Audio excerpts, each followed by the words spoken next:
First of all, thanks so much for taking the time to do this with us, Screen Crusades and Not Fest. Tell me a little bit about how this film came your way and what your first impression was when you first heard the premise and all that sort of thing. Yeah, okay. No, thank you so much for having me. So I actually got a Facebook message from the team members, and I don't always look at the Facebook messages that you get from people you don't know because it goes into a different box. So Mm-hmm. I was really lucky that I didn't miss this one. So I Googled Alistair Orr immediately, and I was like, The House on Willow Street, I know that film, it's a great film. I definitely want to audition for this film. So Alistair sent the script, and so he said just audition for any parts. So I Oh, actually cool. auditioned for Reine and Erin, and then I was lucky enough to get Erin. Oh no, Ryan. Sorry. They're very similar names. Same number of letters. Yeah, um, exactly. some of the same letters. Uh, so what was the whole process like then? I mean, I love films like this that are kind of a one sentence elevator pitch, right? Where you can tell somebody what this movie is about, what the setup is, like pretty quickly. Um, what were some of the questions you had early on about how it was all going to work or how it, the practicality, right, of the effects and the Yeah, physical like thing that you have to wear and all of that? Like, what were some of your questions early on? yeah, I was very interested to see what the vests were going to be, especially how would we make it look authentic, because Hmm. that's what the whole film is about.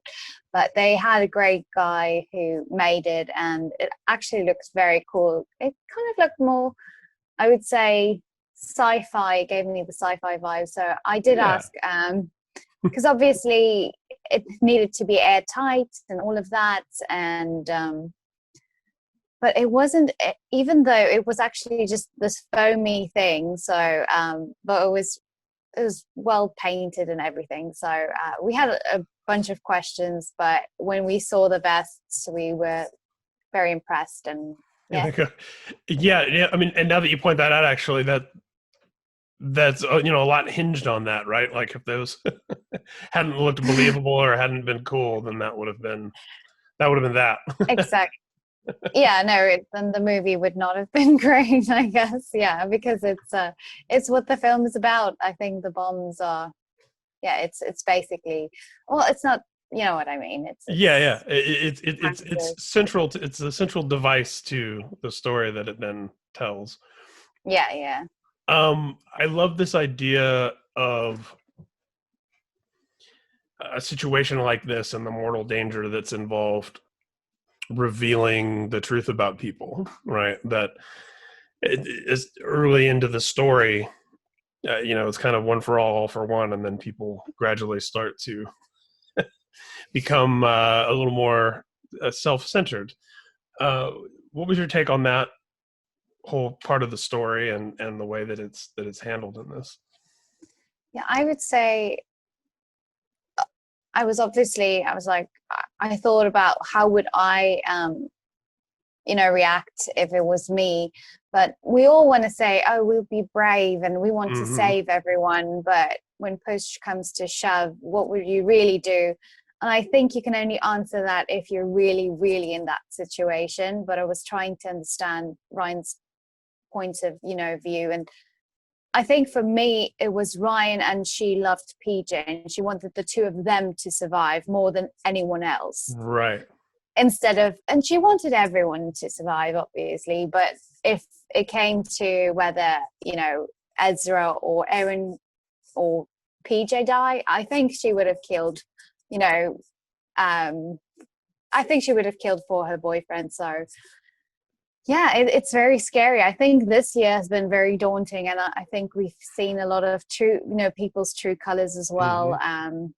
So I think, yeah, we can only really know if we're in a situation like that. And so that was tricky to think, because Ryan wanted to help everyone and make a plan and be the leader and everything, but I think in the back of my head, I did kind of plan that Ryan, if something would happen, Ryan would save herself and her boyfriend. Now, how hard is it to keep the secrets of a film like this? Because you want to get people interested in seeing it, but you also don't want to give away the surprises or the outcomes. Yeah, Even in conversation with your friends and stuff like that, telling people about the film, how do you thread that needle, I guess, of getting someone excited about it, but also not giving too much away. yeah, that's tricky because with this one, every character has a lot of secrets, and because with Shawn Michael, he's Peterson, and he basically throws a metaphorical bomb on everyone, and so, so he Unintended. yeah, exactly. So yeah, so I guess I just tell them it's a fun film about millennials blowing each other up, and you're gonna have a lot of fun with it. But That's going to excite some people in the wrong way, but hey. I know it's terrible. No, I'm just kidding. But it's a lot of fun. But I think what's going to surprise them, so I'm not really giving it away, I don't really talk about it, is I think even though it's just very fast paced and it's just fun and basically they're just going mad and we're all just running around killing each other, there is these secrets and everything that makes it unique, I hope. I just don't tell people. Yeah. Yeah. Are you a fan sort of this survival horror genre, as they call it? Were there other films like this that you were inspired by? And I am not specifically. I enjoy zombie films, even though there's been plenty. I would love them to still make zombie films, please. So I do like. That's my only survival, kind of films that I like, or apocalypse. I didn't even watch Saw. Maybe I should, but I think this one was a little different because it wasn't just about I think I know the premise of Saw and everything, but I'm more a fan of Battle Royale. Maybe that's that was oh yeah, I love that movie. yeah. So that was really great. So I'm very particular. I'm not a big fan. I haven't seen a lot of these films yet. Well, and I like that. I think something you were kind of touching on is that this film has, I mean, it has fun with its premise. It's not, I mean, despite how violent and bleak and everything it is, it's fun. Like it moves along at a pace where it's a bit reminiscent more of, and so at some points kind of an action film, at some points almost like a teen or young adult drama you might see on like the CW or something. Like I like that it had that cross pollination of different genres within the horror stew. That's kind of what makes it fun to me. I think that was a good summary of it. Yeah, that's very good because it was kind of like teeny and teenager stuff, and Yeah. But I like that it wasn't that serious. It wasn't all about let's cut off your leg and let the audience see Right. the blood coming out, which is for some people really fun to watch and everything. But it was more about just having basically fun with it and keeping it suspenseful. I don't think there's it's obviously it's not drama, so you don't it's not you don't get to know a character very, very well, but I think there's a lot of fun stereotypes, which makes it fun. I think we all know Ezra and we all know Orion and we all know. Yeah. So not even so much stereotypes as archetypes, you could say, even like that's like better. real people that exist out in the world that we can all like you said, like, oh, I know this type of person and that type of person, and then my dog is barking. And then seeing how they react when put in a situation like this and getting kind of the truth of their characters. I wanted to talk to you about your directorial debut, which was also a 2020. What can you tell me about that and sort of how that came together and the different kind of creative muscle that exercises versus acting? Yeah, that was I've always wanted to go into it. I've done commercials and short films, and then I was like, let's just do it. I met up with Coco Lloyd and Marie Malefe and Underfeld. So they're the producers, and I asked them whether they wanted to produce it, and I said yes.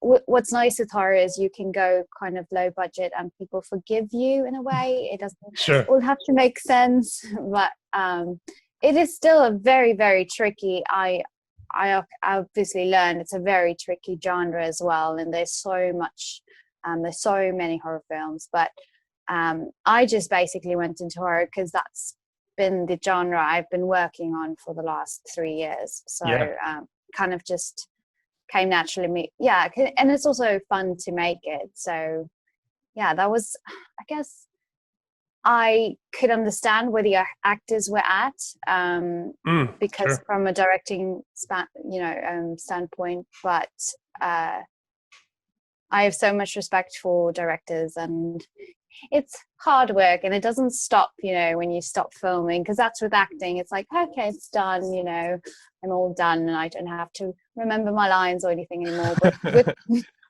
with directing, it's like, oh, you see the first cut and you're like, what have I done? The first cut's always the worst. And then, and then you just kind of work with it from then. It was just an amazing experience.